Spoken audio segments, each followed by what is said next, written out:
Noite, né, pessoal? Tudo certo, tudo em ordem? Então vou, depois dessa confusãozinha para conseguir entrar aqui, não sei o que aconteceu, eu provavelmente fiz alguma baianada, né? Mas isso é tudo coisa simples, né? Estamos aqui, então vamos continuar com a nossa disciplina, tá? Então falar um pouquinho mais sobre compliance contratos. Desculpe aí, era para mim não ter mais esse tipo de problema, porque faz anos já que a gente usa o Teams para tudo, né, pessoal? Eu já usei várias plataformas diferentes para ministrar aula online, né? E o Teams é uma das melhores, assim, que a gente tem, né? Então, desculpe a confusão, mas está tudo certinho aqui. Então, vamos começando, tá? Então, compliance.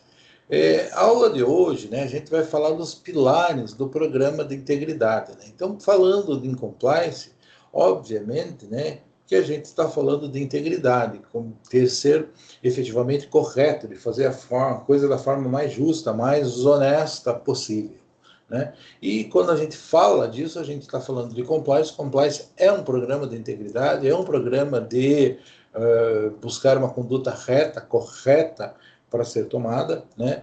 E, logicamente, por mais que você fale só o lado bonito do compliance, não, a gente tem que fazer o que é certo, o que é justo, o que é direito e tal, também tem a questão que, na minha sincera opinião, é o que mais movimenta a empresa, é o risco que ela assume, né? A partir do momento que você toma uma conduta que não seja 100% correta, você pode ter que remediar, consertar isso depois, e isso pode ficar muito caro. Então, por conta de não correr esse risco, né, toda essa preocupação com programas ligados ao compliance, programas que verifiquem a integridade dos atos dos trabalhadores, dos funcionários, dos administradores ligados a uma empresa. Tá? Então, algo assim muito objetivo, que é o quê? Fazer da forma correta, primeiro, porque é assim que tem que ser feito.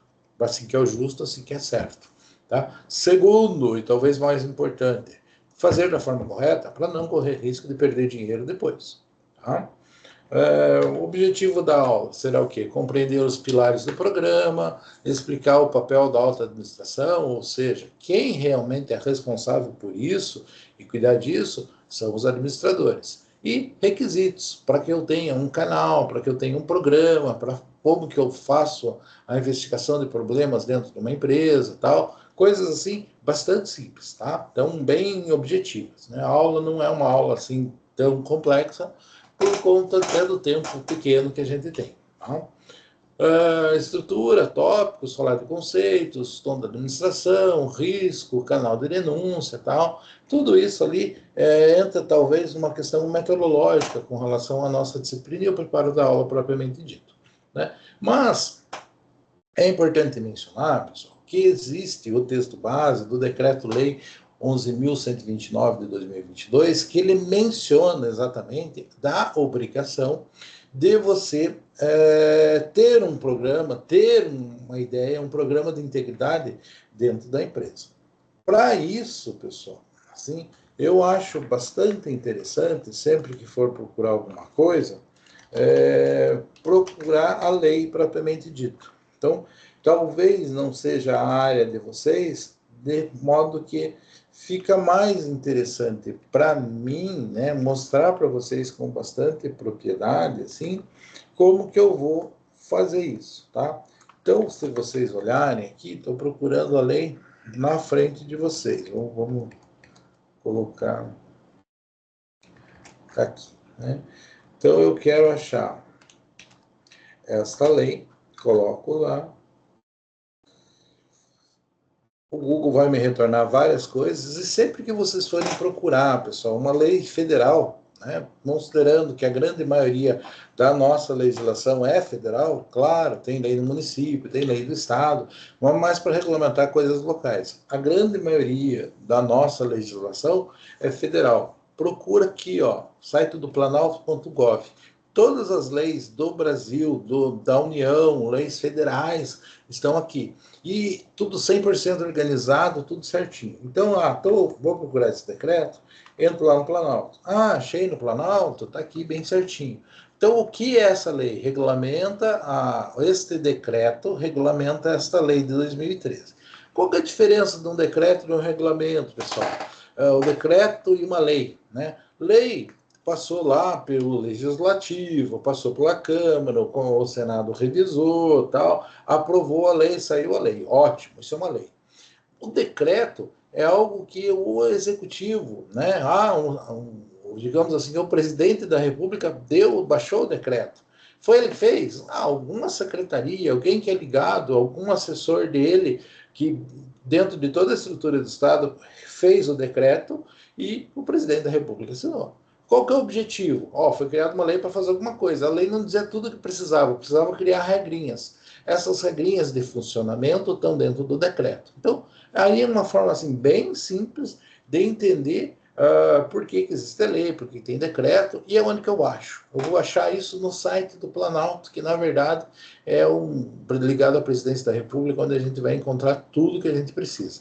O que essa lei trata? Regulamenta a lei tal, o decreto regulamenta a lei tal, que dispõe sobre a responsabilização administrativa e civil da pessoa jurídica pela prática de atos contra a administração pública, nacional ou estrangeira.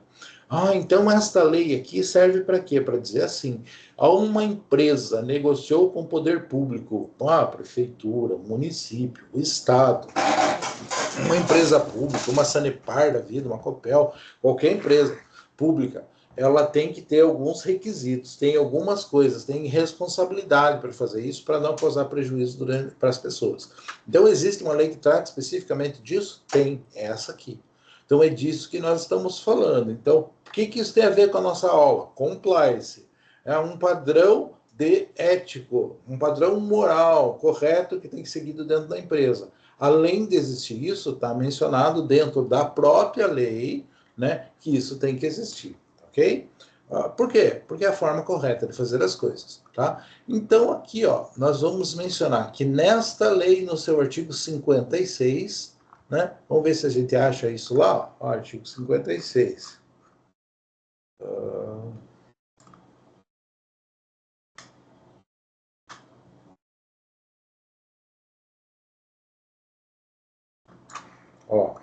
Do programa de integridade. Opa, tem a ver. Para fins do disposto desse decreto, o programa de integridade consiste no âmbito de uma pessoa jurídica, ou seja, de uma empresa qualquer, no conjunto de mecanismos e procedimentos internos de integridade, auditoria, incentivo à denúncia de irregularidades e da aplicação efetiva de código de ética e de conduta, políticas e diretrizes, com o objetivo de prevenir, fomentar, tal. Então, o objetivo do quê? De evitar desvios de conduta, pessoal. De evitar problema com a administração pública. Às vezes você vai na conversa do chefe, do executivo, do prefeito, dá um prejuízo e causa prejuízo para a prefeitura. Então é disso que nós estamos falando. Em qualquer âmbito, vou negociar com o poder público, vou prestar serviço para o poder público, eu tenho obrigação, inclusive, de manter um sistema ético dentro da minha empresa. Tá? Aonde que está isso? Está na lei. Além disso, pessoal, você vai poder mencionar na sequência ali que tem que ter comprometimento da alta direção e na destinação dos recursos. Ou seja, quem dirige a empresa tem que se comprometer e fazer a coisa correta. Tem que ter um código de ética, tem que ter política de tratamento, treinamento, gestão de riscos. Então, quem vai prestar serviço para a administração pública tem que ter uma ética colocada, tem que ter um padrão de conduta, não pode assumir riscos, tá? Não pode agir de forma que gere prejuízo a si e principalmente ao poder público. O poder público está impondo que isso exista para quê? Para que ele possa ter segurança de com quem ele vai contratar. Tem que ter canal de denúncia, possível medida disciplinar, forma de resposta, de resolver irregularidade. Tudo isso para quê? Para que eu tenha, assim, um programa correto, um programa de integridade correto, para que eu consiga fazer o compliance dentro da minha empresa de uma forma efetiva. Por que a lei se preocupa com isso? Ela está preocupada com a minha empresa? Não. Ela está preocupada com o relacionamento da minha empresa com o que é público e com o prejuízo que eu posso causar ao poder público. Causando prejuízo no poder público, descobre depois, vai cobrar de mim e isso sai muito mais caro. Então, teoricamente, fazer tudo da forma correta é menos arriscado e mais barato para todo mundo. Agora, é muito tentador receber 2 vezes aquilo que deveria, né? Aqui, pessoal, peguei uma cartilhazinha do manual da OAB de Santa Catarina. Não, nada a ver Santa Catarina. Uma OAB do Mato Grosso do Sul, que traz, assim, pilares com relação a o que tem que ter dentro desse programa. Então, tem que ter suporte à alta administração, ou seja, quem vai tomar a direção, quem gere a empresa, tem que ter o suporte. Tá? Não tem como você ter uma grande empresa e você não ter um advogado de confiança para trocar ideia. Olha, pode ser feito? Não pode ser feito? É regular? É irregular? Como é que funciona? Se você pegar um município, por qualquer que seja, uma das suas pastas mais importantes é os negócios jurídicos, a parte jurídica. Por quê? Porque precisa, porque tem muito problema, tem muito risco. Se você fizer qualquer coisa errada, você pode ter um processo que vai lhe dar um prejuízo enorme. Se existe isso dentro de municípios, por menores que eles sejam, gente, nós estamos falando de grandes empresas. Tem muitas empresas que são muito maiores do que diversos municípios. Então, lógico que quem vai estar no suporte, quem vai estar administrando o negócio, tem que tomar cuidado para fazer a forma correta. Tem que ter alguém que conheça para dizer isso. Tem que avaliar os riscos. Estou negociando. Qual é o risco? Qual é o problema? Aonde que o meu funcionário pode ficar tentado a fazer alguma coisa que não é absolutamente correta? Então, são coisas como essa que eu tenho que estar sempre enumerando. Criar um código de conduta, né? Criar regrinhas. Olha, aqui na empresa a gente faz assim, assim, assado. Políticas internas, né? Quando você está numa grande empresa, você tem todo aquele período de ambientação dentro da empresa que não é só você saber o teu trabalho, é você saber a política da empresa, como que funciona, como que é gerida, como que uma série de coisas, né? Eu brinco que eu trabalhei, acho que uns 6, 7 anos na Croton, na Unopar, né? E é uma empresa assim, um porte multinacional, né? E então, assim, são tantas regras, tantos códigos de condutas. Eu confesso para vocês que eu trabalhei 1 ano lá e não sabia 20% de como que era o funcionamento da empresa. Tá? Só de siglas e coisas que tem. Então, quando a empresa é grande, ela gera um próprio aprendizado, uma própria cultura, um funcionamento, e dentro dessa cultura, desse funcionamento, ela tem que ter uma política interna que preze para valores éticos, para não lesar o público, para fazer a coisa correta e não assumir riscos por conta disso, e inclusive um código de conduta, né? Além disso, controle interno, treinamento, um canal de denúncia, um canal de investigação. Não adianta denunciar um troço e não ter um caminho para, chegou a denúncia, o que a gente faz? Como é que procede com relação a isso? Então, tem que ter essa situação. Nesse caso, lá a gente tinha, por exemplo, denúncia. Denúncia de que houve a venda de TCC. Isso é muito comum, né? Daí o que faz? Daí vem a denúncia, o que vai fazer, como que funciona, quem tem a situação de ver isso, né? Então, a gente teve assim, vários processos disciplinares com relação a isso. A gente tinha que fazer uma comissão apreciar, fazer um relatório, realmente tem plágio, não tem plágio, qual é a situação. Então, coisas muito comuns. Isso falando num ambiente assim, universitário. Isso pode acontecer em qualquer grande empresa, qualquer problema que você pode ter. Às vezes o sujeito foi lá, desviou um negócio, sumiu alguma coisa do almoxerifado. Então, diversas coisas podem acontecer. Você tem que criar mecanismos para que isso não aconteça. Aqui, a sugestão do manual da OAB do Mato Grosso do Sul. Podemos pensar também em uma forma um pouco mais objetiva, em pegar não 10, mas 5 pilares com base na CGU, né? Controladoria Geral da União. Então, a CGU tem um órgão, a União tem um órgão próprio para fazer essa controladoria, para ver se está todo mundo trabalhando de forma correta.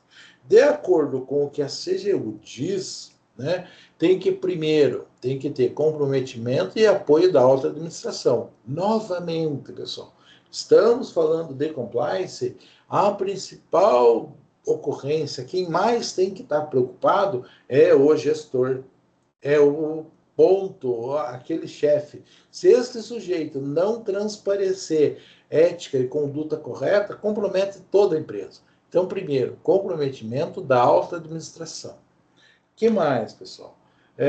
Instância responsável pelo programa. Então, tem que ter um programa de integridade, tem que ter um compliance instituído dentro da empresa e tem que ter alguém responsável por isso. Vamos pegar, por exemplo, pessoal, o judiciário. Eu sou advogado, conheço bem a judiciária, né? Então, a justiça. Como que funciona na justiça, pessoal? Isso vale para qualquer cartório, tá? Seja cartório de registro de imóveis, de títulos de documento, cartório de casamento, cartório lá do fórum, da vara criminal, da vara civil, todos eles são cartórios, tá? Tem regrinha, tudo tem um monte de regra para funcionar. Se alguém fizer uma coisa errada, por quê? Porque um cartorário pode me prejudicar, pode tirar uma certidão errada, pode enrolar com o meu processo, inúmeros problemas podem ser causados em um cartório para prejudicar alguém, para atrapalhar alguma coisa. Quando alguém não está trabalhando correto, existe um programa no Tribunal de Justiça do Paraná, que é o TJ do Paraná, tem uma parte dele que administra os cartórios, tá? E dentro dessa parte deles tem uma coisa que a gente chama da corregedoria. O que é a corregedoria? É quem faz essa verificação. Ah, tem algum problema de procedimento dentro de um cartório? Vou fazer uma denúncia. Para quem? Para a corregedoria. Ah, no judiciário, corregedoria vem de correção, né? Corrigir aquilo que foi feito de uma forma equivocada. Mas, na verdade, é a mesma coisa que a gente está falando do compliance aqui de regras de integridade. Então, foi feito alguma coisa que não foi feito da forma correta, tratando-se do judiciário, existe a corregedoria. Dentro de uma empresa, talvez não tenha corregedoria, mas tem um outro ente, tem outra função, tem que ter alguém com essa função de estar lá, pronto para receber uma denúncia e fazer alguma coisa dentro do programa de integridade da empresa, né? Também faz parte analisar os riscos, né? Quem que vai estar mais tentado, né? Quem é aquele que mexe com dinheiro? É aquele que faz a entrega da mercadoria? Então, aquele que está mais numa situação mais suscetível de ser tentado a praticar algum ato ilícito, ato irregular, para obter uma vantagem qualquer que seja, são aqueles que têm que ser mais cuidados, né? E, além disso, criar, assim, regras, instrumentos. Então, tem um código de conduta, dizer, olha, aqui na empresa funciona assim, pode fazer tal coisa, pode aceitar presente até tal valor, pode ir em tal lugar assim, política, então o que a gente preza, e se deu algum problema, como que se instaura o procedimento, como que corrige. Então, esta é a ideia que a CGU coloca, né? E lógico, né? Não adianta só falar tudo isso, tem que ter um monitoramento, tem que ter fazer com que isso funcione. Tem que ter um canal de notícias, tem que ter um canal de denúncias, tem que ter punições, né? Tem que ter forma de melhorar o procedimento da sua empresa. Estou falando empresa, estou citando o exemplo do tribunal, por exemplo, que é uma grande empresa que eu conheço. Estou mencionando que tudo isso existia institucionalizado dentro da Unopar, que é uma grande empresa. A Croton é a maior empresa de educação do Brasil, né? Talvez se não me engano, é a terceira maior do mundo, né? Então, tinha muitas estruturas relacionadas a isso. Ah, quer dizer que o custo lá é melhor? Não, o custo lá é horrível, tá? Mas a empresa é praticamente uma multinacional. Ok? O que mais, pessoal? Tom da alta administração, né? Então, ali é a expressão em inglês, né? Porque vem muito isso da ideia inglesa, né? Mas o que eu vou dizer, pessoal? Tá na lei. E é claro, quem tem que colocar o tom, quem tem que demonstrar o interesse, a forma correta, o que se preza efetivamente dentro da empresa é o grande administrador, tá? Então é o grande chefe. Ninguém melhor que ele para dizer. Então, a liderança tem que ser ética. O tom do topo, ou seja, a forma com que o chefe se porta, serve de exemplo, tá? Vira um marketing para toda a instituição. Então, se o chefão não age de forma ética, é muito difícil que a empresa tenha condições de exigir alguma coisa diferente dos seus subordinados. Tá? Por exemplo, se o CEL participa de treinamento obrigatório, se submete às matrizes e às consequências das regras, ótimo, é um modelo a ser seguido. Né? Ah, se vale para ele, vale para todo mundo. Agora, se não vale para ele, se ele está fora dessas situações, logicamente que o nosso sistema vai deixar muito a desejar. Tá? Comprometimento prático. Né? Eu tenho que evidenciar, por meio desse comprometimento, né, a aprovação formal da política, do compliance. Então, ele tem que estar lá, ele tem que avalizar, ele tem que assinar no final que, olha, é assim, nós trabalhamos assim, nossa ideia é essa, nossos valores são desta forma. Tá? Então, tem que estar efetivamente aprovado. Tem que ter indicador, né? Então, quando você trabalha numa grande empresa, gente, uma das coisas mais chatas são as metas, né? E meta tem indicador. Então, ó, nós vamos conseguir aí crescer, vamos conseguir aquele bônus no final do ano, aquela situação, se cumprir as metas. Para isso, tem uma série de indicadores. Tem que ter dentro desses indicadores não só aquilo que diga quem vendeu mais, quem ganhou mais dinheiro, quem gastou menos. Não é só isso que interessa. Tem que ter indicador também que demonstre que os valores éticos estão sendo tomados, né? Que tem que ter um indicador que mostre como que a diretoria, a administração está sendo vista, está sendo avaliada, né? E tolerância zero à corrupção e à retaliação. Então não pode ter esse tipo de mecanismo. Essas condutas, e a conduta é muito normal. Ah, não gosto dele, vou prejudicar ele. Posso fazer isso? Não posso. Ok? Então eu tenho que ter esses cuidados dentro de uma empresa para que um programa de integridade funcione de uma forma correta. É assim que nós concebemos e que ele deve acontecer. Feita essa consideração de como que a direção da empresa tem que se portar, aí a gente cai numa conversa um pouco mais objetiva, né? Código de conduta, tá? Para que é um código de conduta? Numa grande empresa tem que ter regrinhas. Vale a pena você estabelecer como que funciona. Para efeito de direito, pessoal, o trabalhador trabalha, está submetido à consolidação das leis do trabalho, a CLT, que é uma organização das leis que a gente tem. Beleza. Então, aquilo lá é o máximo. Além disso, tem que outros direitos que o sujeito tem, aquilo que está na convenção, no acordo do sindicato da empresa com o sindicato dos empregados, sentaram todo mundo junto e colocaram um monte de regrinhas específicas com relação ao ramo daquela empresa. Porque às vezes vamos pegar o meu caso, sou professor.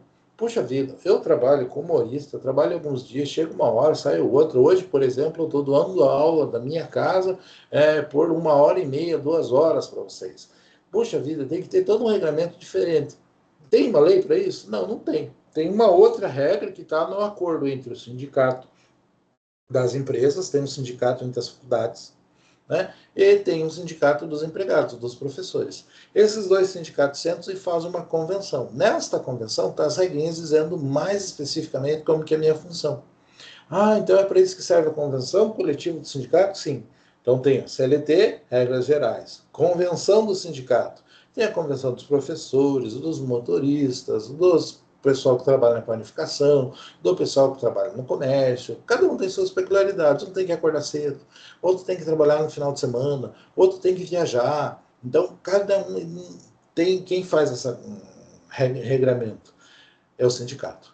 Agora, dentro da empresa, pode a empresa também, as pequenas não se preocupam com fazer isso, por quê? Porque dá trabalho, gasta dinheiro, tem que ter alguém, tem que contratar um advogado, fazer alguma coisa, e às vezes é tão simples que não vale a pena.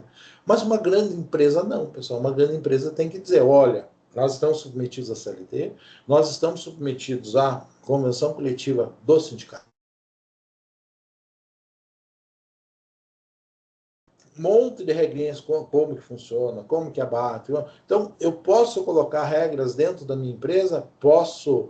Qualquer empregador pode fazer. Eu tenho uma loja que tem um funcionário. Posso criar um código de norma? Sim. Eu sou empregador? Sim. Claro que eu não posso dizer diferente do que está na lei, mas eu posso colocar regras a mais. Tudo bem? E é ótimo que uma empresa faça isso, que ela crie um código de conduta. Então, o código de conduta é um documento que consolida o quê? Princípios, valores, padrões de condutas esperados de todos, tá? Todo mundo que trabalha dentro da empresa tem que seguir aquela regra. Terceiros, ó, às vezes eu tenho uma grande empresa que trabalha com terceirizado, que trabalha com segurança terceirizada, uma série de coisas. Então, dentro da minha empresa, então, se submetem ao meu código de conduta, né? No mínimo, esse código de conduta tem que ter o quê? Conflito de interesse. Gente, eu sou professor. Será que é legal eu dar aula para minha filha? Não é proibido. Não está na lei, não está dizendo que não. Mas será que é legal? Veja, eu vou elaborar a prova aqui em casa. Eu vou ajudar ela, eu vou corrigir a prova dela. Ela vai poder ver a prova, eu não vou querer que ela tire nota baixa. Existe um conflito de interesses? Gente, é até normal. Eu dei aula para minha filha. Mas existe conflito de interesses? Talvez exista. Dependendo do tamanho do conflito de interesses, eu não posso atender. Então, por exemplo, o advogado, se eu advogo com uma parte, eu não posso atender a outra parte, não posso dar palpite para outra parte. Então, não posso ter conflito de interesse. O que eu quero fazer? Então, se eu sou um vendedor, eu posso vender no particular coisas como concorrência com a empresa? Óbvio que não. Tá? Então, é disso que a gente fala. Tratar como que são as regras, como que eu vou conviver com possíveis conflitos de interesses presentes, né? Às vezes é normal em algumas funções ganhar presente, né? Puxa, no passado, pessoal, advogado nunca ganhou presente, mas professor ganhava muito presente, pessoal. Antigamente a gente chegava assim, dia dos professores, alguma época assim, ganhava muito presente, ganhava coisas assim diversas. Hoje em dia, muito raro. Confesso que aí em Irati tem algum pessoal, assim, normalmente pessoal mais velho ou pessoal mais simples, assim, que ainda traz presentes, né? Professor, trouxe tal coisa. Trouxe um chocolate, trouxe uma fruta. Professor, paguei um lanche. Professor, trouxe um vinho, não sei de onde. Então, isso é normal? De uma certa forma, é normal. Dependendo da função, pessoal. Fui lá e trouxe um presentão para você. Dependendo do presente, aquilo pode parecer antiético. Aquilo pode parecer um suborno. Então, é normal que você ponha limites com relação a isso. Eu sou, professor, pessoal, avaliador do INEP. INEP é Instituto, é aquela parte do MEC que faz avaliação de curso de graduação, de faculdade e tal. Então, eventualmente, a gente viaja. Hoje em dia nem é viagem, é tudo online, né? Para fazer avaliação de cursos e faculdades. Ótimo, beleza, né? Por exemplo, lá tem um monte de regrinha, por quê? Porque as empresas querem agradar de todo jeito. Então, quando a gente viajava para ir lá, os caras levam, pagam para ir nos restaurantes mais caros, tratam a gente como se fosse rei, eles nos odeiam, é lógico, né? Porque nós somos fiscais, mas tratam de todo jeito. Tem um caso, por exemplo, que o pessoal conta lá no INEP, de alguns avaliadores que chegaram para fazer a avaliação. Quando eles voltaram para o hotel, tinha de presente para cada um dos avaliadores um notebook novo.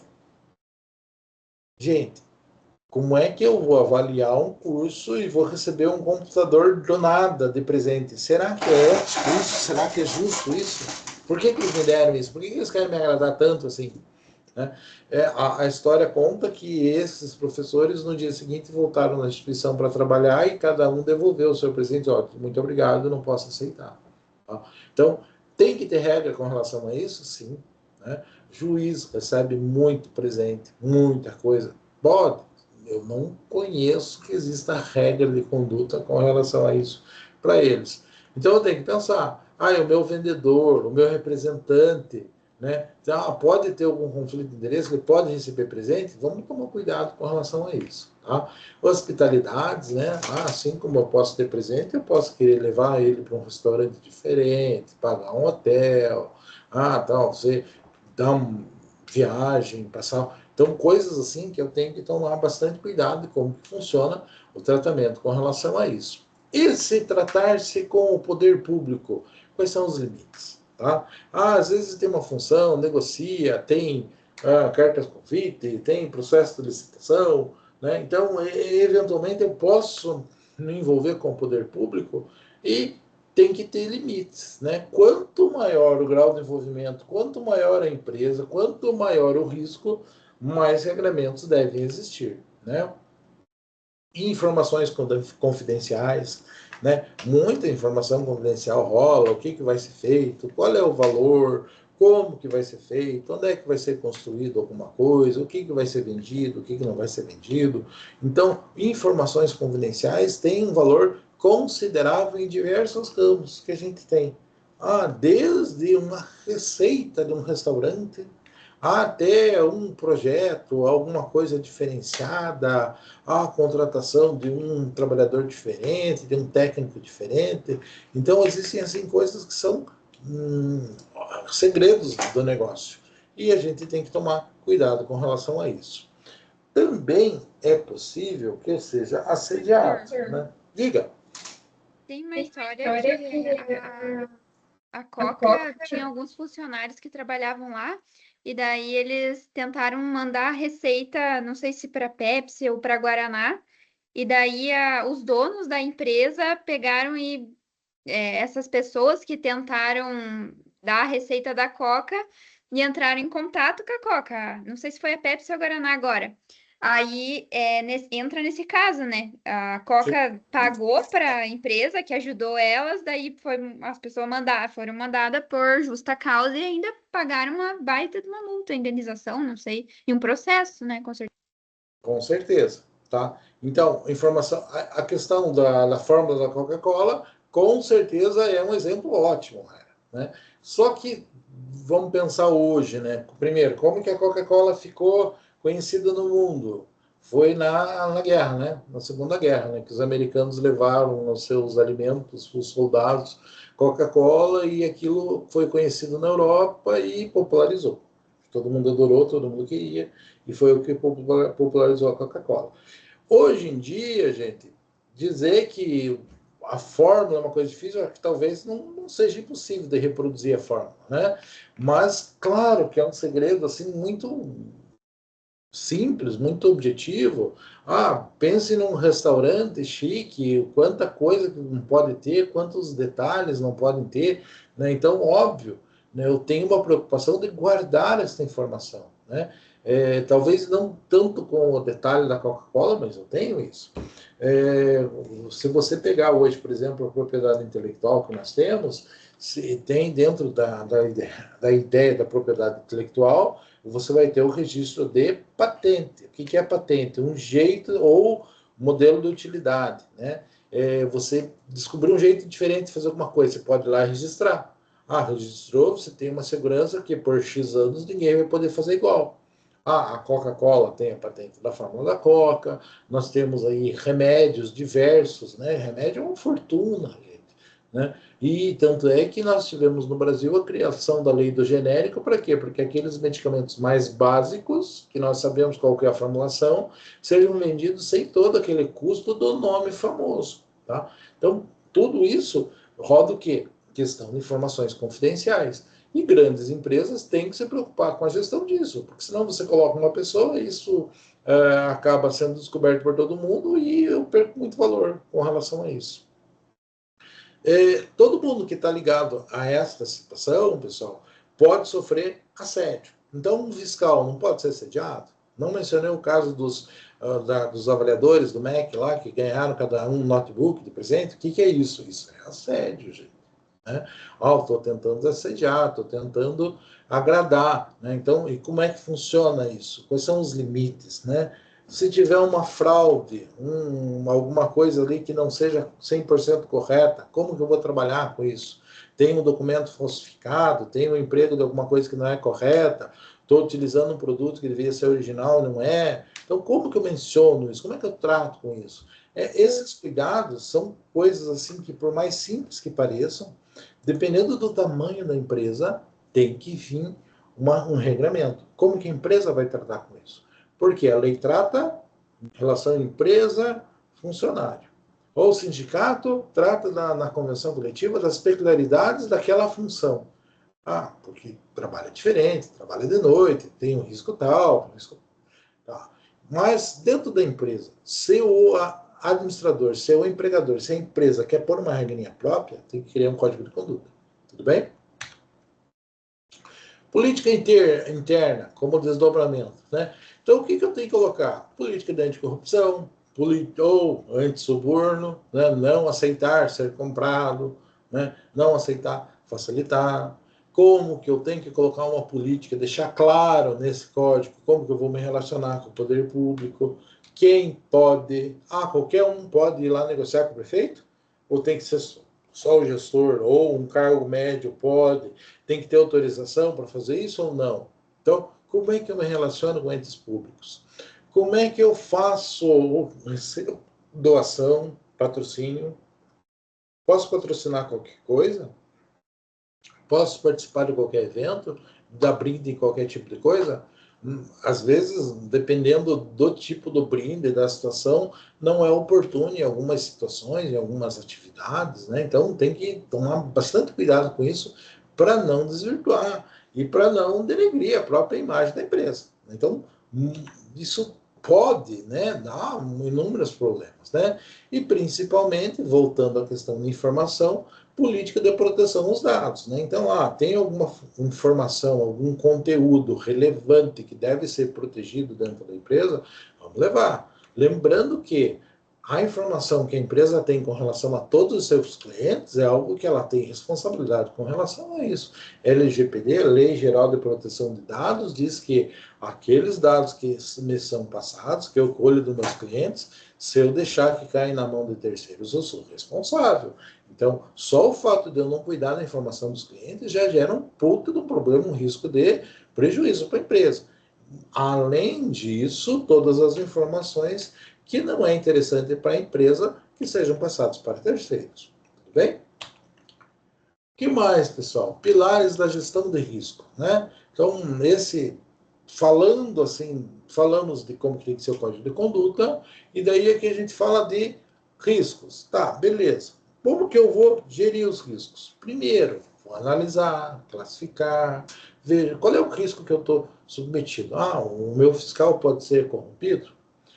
Pode ser utilizado um documento falso e eu não ver? Podem utilizar de mim para lavar dinheiro? Né?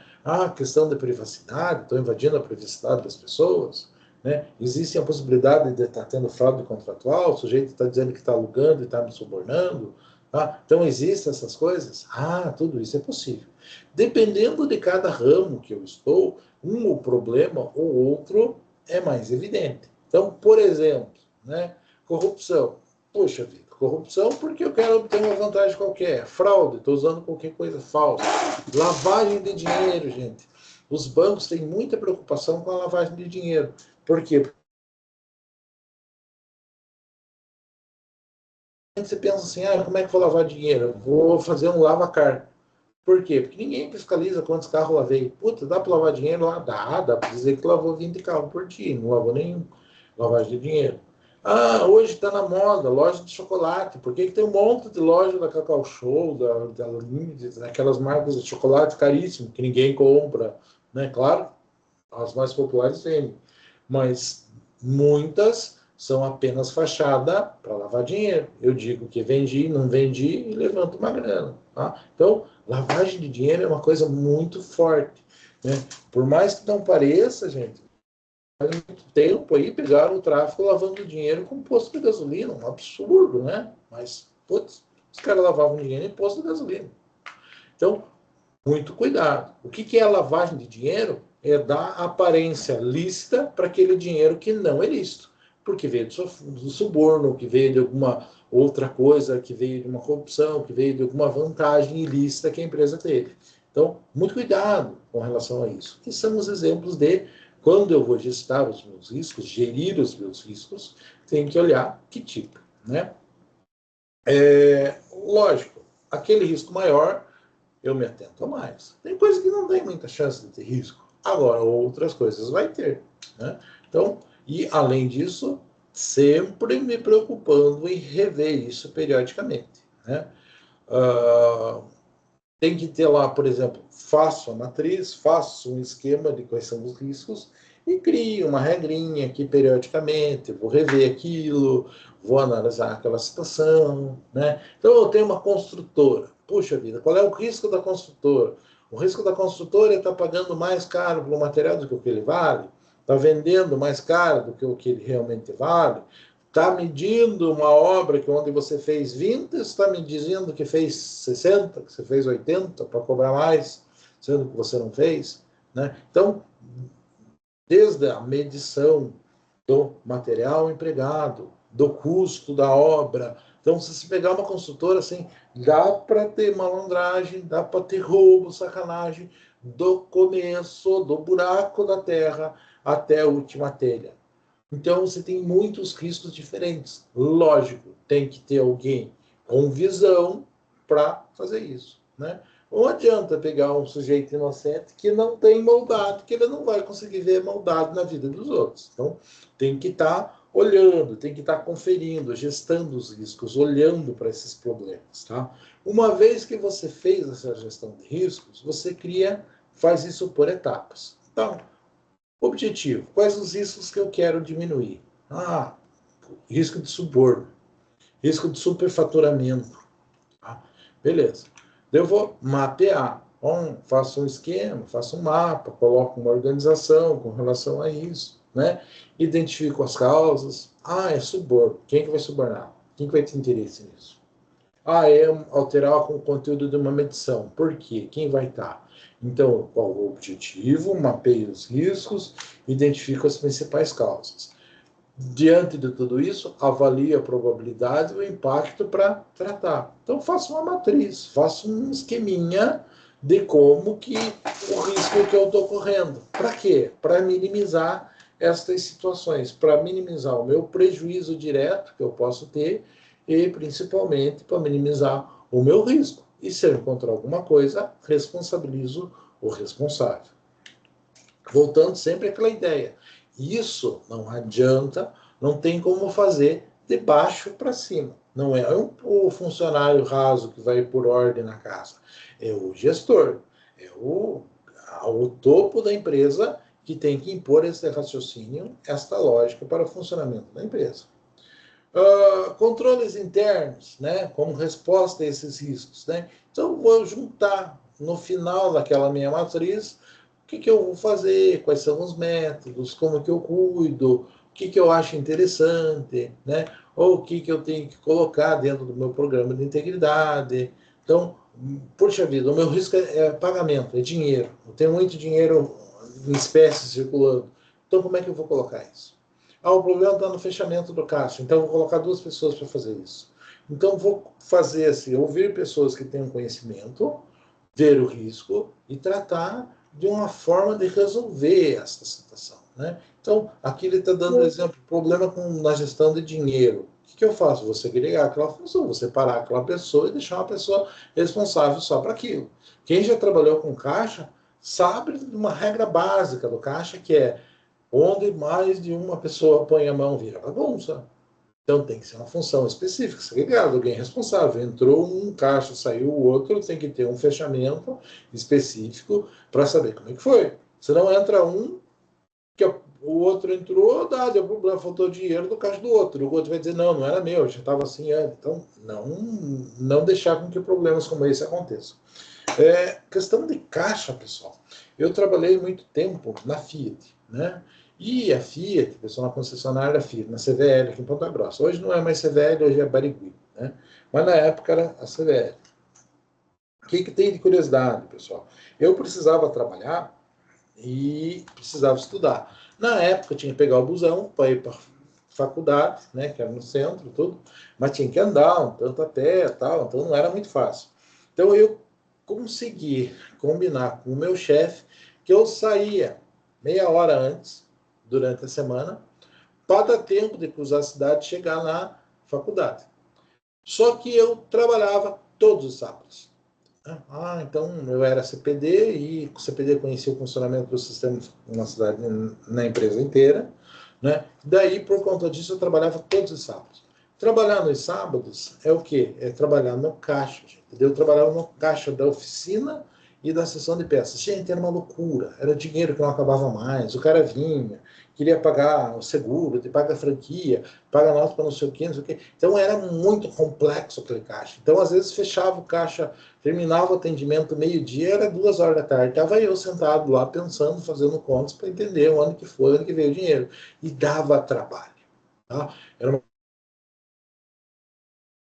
para não perder dinheiro, para não ter que pagar dinheiro do bolso. Mas era uma coisa extremamente complicada. Então, quando a função é dinheiro, é bem complicado. Eu queria chegar na história seguinte. O caixa lá sempre deu trabalho. Sempre foi uma função extremamente difícil. Uma vez, eles contrataram uma moça para trabalhar no caixa, e meu chefe direto trabalhava, e nós dois, quando precisava, a gente era caixa também. Ela foi assim 15 dias. Não fechava, não dava certo. E daí o meu chefe ia lá, ajudava ela a arrumar, tal, fazia um monte de coisa. Um belo dia, começou a fechar. Daí ela passou esses 5 dias seguidos, fechando 100% do caixa em questão de 10 minutos. O que aconteceu? Meu chefe direto olha para mim e diz, entendi o quê? Fique aí depois do horário, vamos conferir o caixa. Gente, em 5 dias a menina já tinha gasto uma grana que ela não sabia de onde que era, pega o dinheiro, perdido, coisa lá. O caixa ela nem sabia o que estava fazendo mais e achou que a coisa corria. Então, quando eu tenho uma função que cuida de dinheiro, gente, eu tenho que ter cuidados, tem que ter regras específicas com relação a isso. Na concessionária, no caos era muito difícil, era bem complicado fechar o caixa na concessionária. Mas, gente, quando eu tinha padaria, a mesma coisa. Chegando no final do dia, para você entender o que foi, o que não foi, onde que está, quais são as formas diferentes de pagamento, o que foi. Às vezes você fecha o caixa e se você não tiver um método certinho de fazer a coisa, você não sabe exatamente quanto que você ganhou. Tá? Então, são coisas assim bastante simples que têm que ser obedecidas, ok? Tipos de controles relevantes. Então, coisas importantes que devem ser feitas. Lógico, preventivo, então, limite. Caixa de mercado, por exemplo. Vocês já observaram no mercado que chega uma hora, o cara vai lá, viu, está na hora de fechar o caixa. Por quê? Porque pelo controle deles, aquele caixa já vendeu tanto, tem um valor X ali, tem que tirar. Então, limite de alçada. Limite de dinheiro dentro do caixa, limite para tomar decisão, olha, essa decisão eu posso fazer, acima disso eu não posso fazer, tem que ir falar com o meu chefe, tem que falar com o chefe regional. Então, questões preventivas para evitar esses problemas, né? Controles detectivos, né?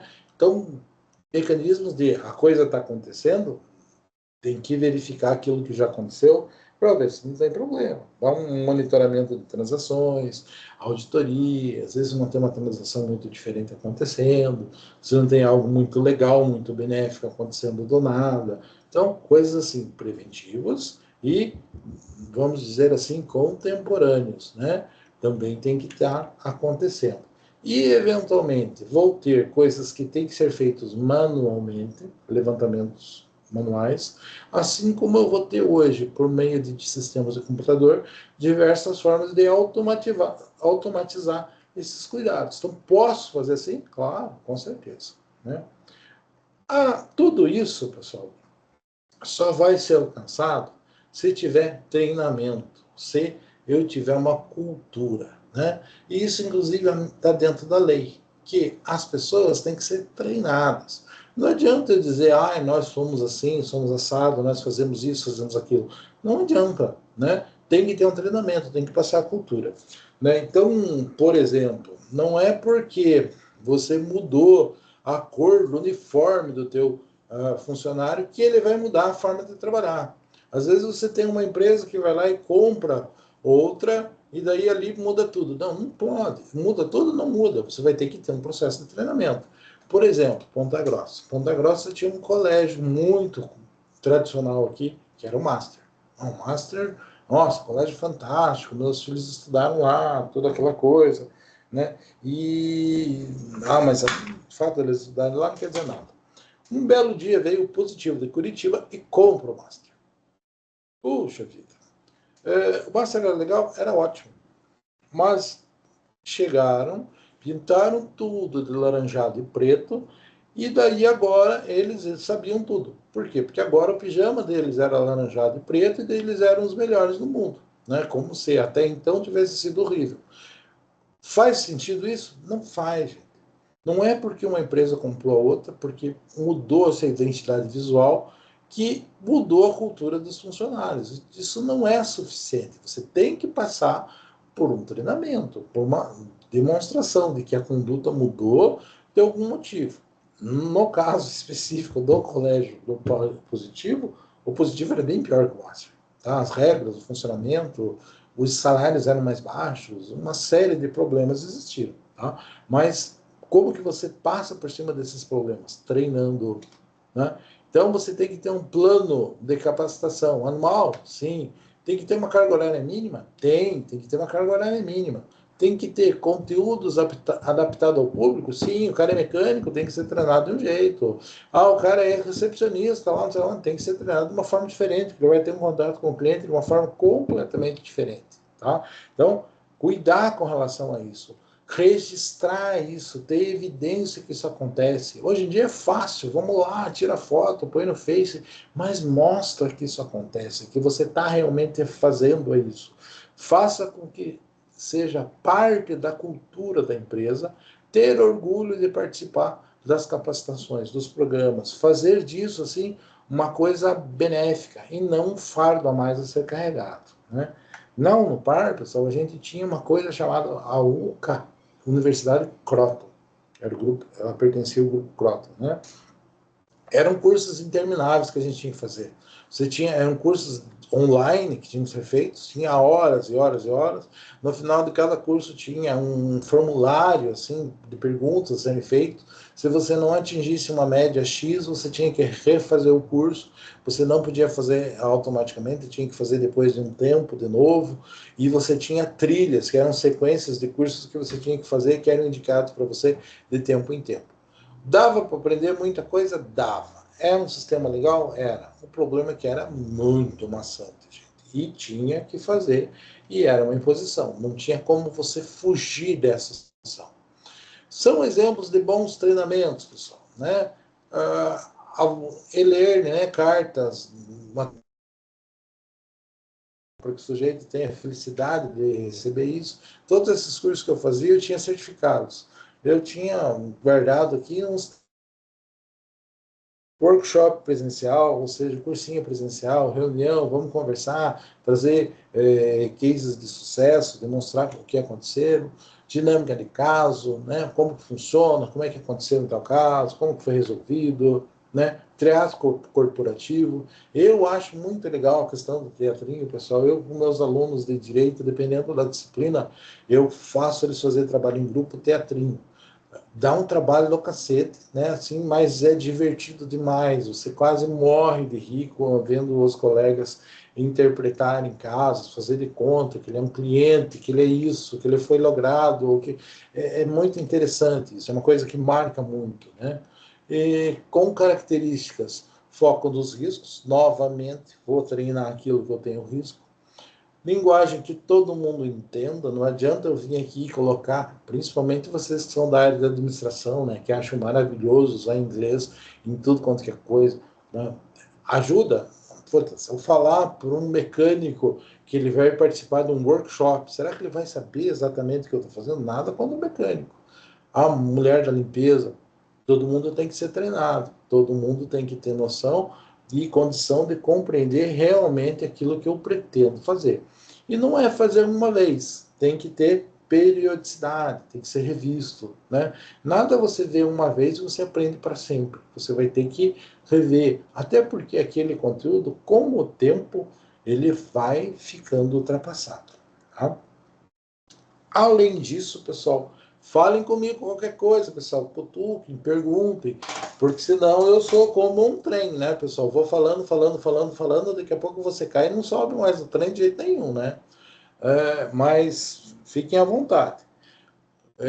Comunicação e compliance. Gente, tem que ter comunicação? Lógico, não adianta eu ter regra, ter diretrizes de integridade dentro da empresa, se eu não tiver visibilidade com relação a isso. Então tem que ter mensagem-chave, tem que demonstrar cultura, tem que ser evasivo com relação a isso para que as pessoas entendam, tá?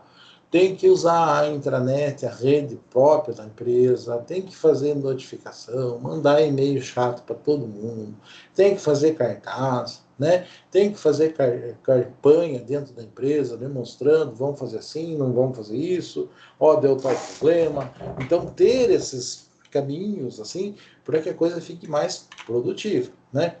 Criar um dia para falar só com relação a isso, para fazer aquela reunião especial para tratar isso, pegar, lembrar que isso tem que sair lá do topo da administração e esse sujeito se dirigir a um por um das pessoas, que faz uma diferença absurda essa situação, né? É você ser conhecido, reconhecido pelo grande gestor, né?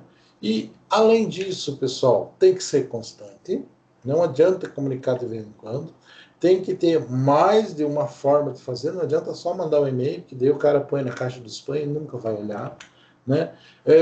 Tem que ser focado dependendo de cada público dentro da empresa, né? Tem nichos diferentes dentro da empresa, e alinhado àquilo que a empresa faz. Então, não é o que o meu vizinho fez e deu certo para ele, vai dar certo para mim, porque ele trabalha com um ramo um pouquinho diferente do meu. Então, se não é o mesmo, não funciona. Deixar sempre claro um canal de denúncias, tá? Olha, em tal lugar funciona, não funciona, fazer denúncia de alguma coisa, né? Assim como mencionar consequência, exemplo, olha, fulano lá fez um negócio, deu certo, ganhamos isso, deu aquilo, ó, foi descoberto isso. Então, fazer com que as pessoas tenham conhecimento com relação a isso, saibam disso. Por exemplo, pessoal, eu fui do Conselho de Ética por 2 gestões da OAB, eu era presidente do Conselho. Tá? Não é nada legal porque é você brigar com os advogados que fizeram cagada. É mais ou menos isso que a gente está falando aqui. O advogado não agiu corretamente, você denuncia ele.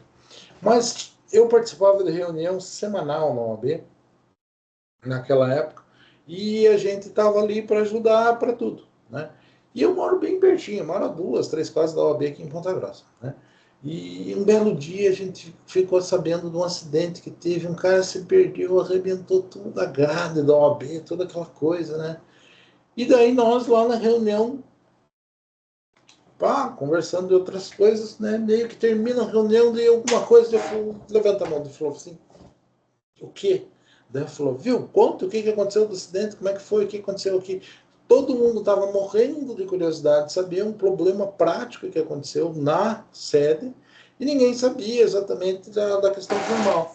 Daí o presidente, não, vocês querem saber? Ele explicou que o cara estava bêbado, que ele bateu, que o carro ficou em meia viagem, o cara deu um jeito de tirar o carro, fugiu, mas só que daí quando ele bateu e fugiu, a placa do carro ficou caída ali, daí os caras vieram, viram qual que era a placa, acharam o cara, fizeram ele voltar, e ele teve que pagar tudo e tal. Então foi uma história bem interessante, né? Que todo mundo tinha curiosidade, então essas coisas têm que ser compartilhadas, né?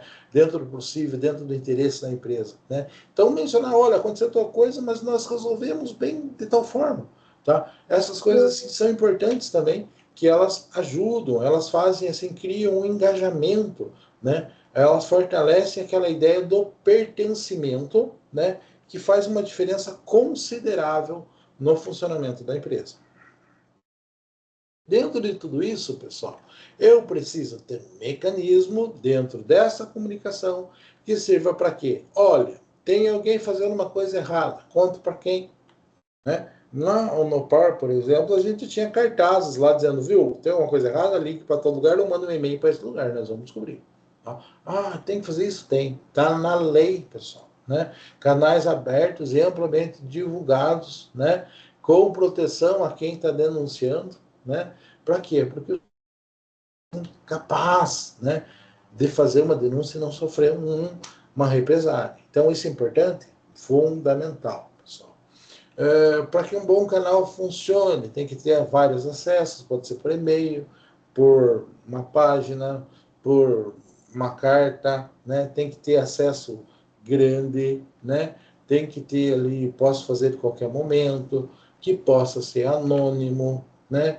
Que tenha alguém que vá fazer a triagem. Por quê? Porque, claro, que vai sair denúncia que não tem nenhum fundamento. Por exemplo, tem a Comissão Permanente de Avaliação, a CPA, né? Toda faculdade tem que ter. Então, vai chegar um momento que a faculdade vai chegar para vocês e vai dizer, olha, tem que fazer CPA, vamos participar da CPA e tal, porque tem que fazer relatórios, tem ideia com relação a isso, mas faz parte da avaliação lá do MEC com relação à instituição, mostrar que ela tem a CPA. Gente, já participei, acho que o quê? 20 anos dessas coisas, né? Tem um monte de aluno que vai lá, me escolhe, me avalia e me dá 10 em tudo. Mas sempre tem um que vai lá e dá a pior nota em tudo. Por quê? Porque ele não gostou de mim. Porque eu falei alguma coisa que ele não gostou. Porque ele tirou uma nota baixa, por alguma coisa que não efetivamente reflete ao correto. Não que o certo seja tirar 10, né? Mas sempre vai ter alguém dizendo que não está correto. Por isso tem que ter uma triagem. O Edi teve 25 avaliações. 23 estão perfeitas. Uma está mais ou menos e outra está ruim em tudo. Qual que está certo? Os 22 ou um que está errado? Então tem que ter uma triagem, pessoal. Tem que ter uma avaliação. E para fazer isso, não é qualquer um que faz. Tem que ser uma pessoa bastante capacitada. Então, denúncia, triagem, investigação e, lógico, responder quem falou, né? Coisas simples.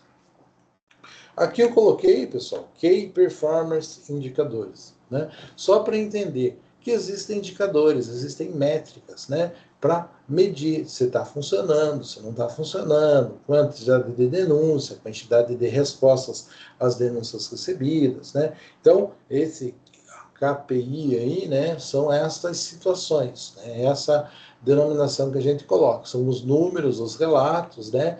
E eu tenho por finalidade verificar se o meu monitoramento está funcionando ou não, se eu estou sendo efetivo ou não.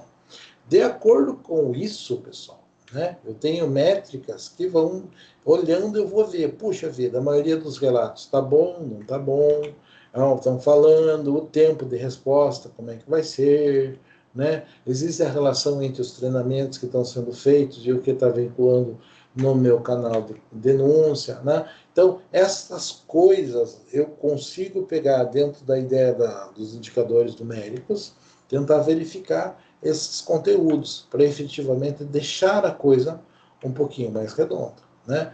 O papel de eu ter investigação interna é o quê? Criar um sistema que regule, que funcione, né? Ter alguém ali com compromisso de integridade, mostrar que a empresa está preocupada com isso, porque não adianta nada você fazer tudo 100% certinho, o teu colega do lado não fazer e não acontecer nada com ele, né? Isso acaba sendo um motivador, dizendo, o que é correto mesmo é ser malandro, né? Então, dá uma olhada com relação a isso, né? Vê se tem alguma sanção, se tem algum acordo, quem está sendo leniente, quem está fazendo um acordo para evitar que alguma coisa aconteça, recebe consequências ou não, tá? Além disso, né, tenho aqui etapas simples, né, de uma investigação, lógico, vai ter que ter uma triagem, vai ter um planejamento, coletar as evidências e relatar efetivamente o que aconteceu no final. Por exemplo, não no par, denúncia de venda de TCC, vou coletar as informações. Programa, marco uma data para isso, ok? Qual é o limite e tal, como é que funciona, e assim eu chego lá. Daí aqui, simples observações, né? Um modelo de sanções, de como que as coisas funcionam, né? Novamente mencionando a lei, como que eu posso punir, aquelas coisas simples, né? Simplesmente para quê? Para tentar gerar um convencimento de que eu tenho interesse na manutenção do sistema íntegro. Tudo bem? Basicamente, falo de pilares novamente, as mesmas situações, e chego no final, que seriam questões para fixação. Essas questões para fixação, pessoal, deixo aqui com vocês, por quê? Porque eu tenho a questão e tenho a resposta, tá? Que está dentro do conteúdo do que a gente acabou de tratar aqui. Tudo bem? Basicamente, pessoal, essa aula não pode se estender tanto, porque ela é apenas a primeira parte da noite, tá? Então, eu me coloco à disposição de vocês para qualquer coisa que vocês precisarem, gente. E deixa eu ver se eu consigo fazer chamada hoje.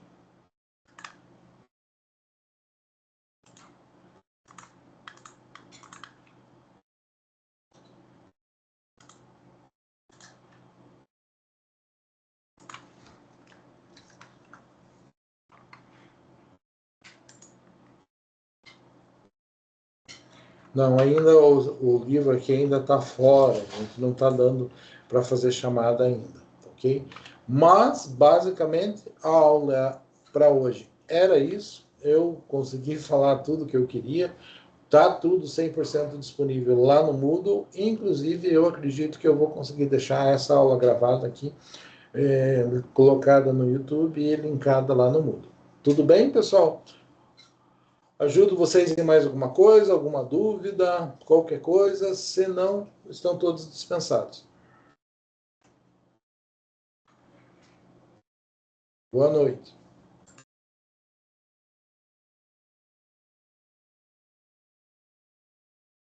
Boa noite, professor.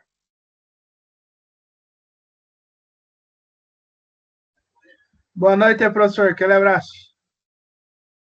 Boa noite, tudo bom?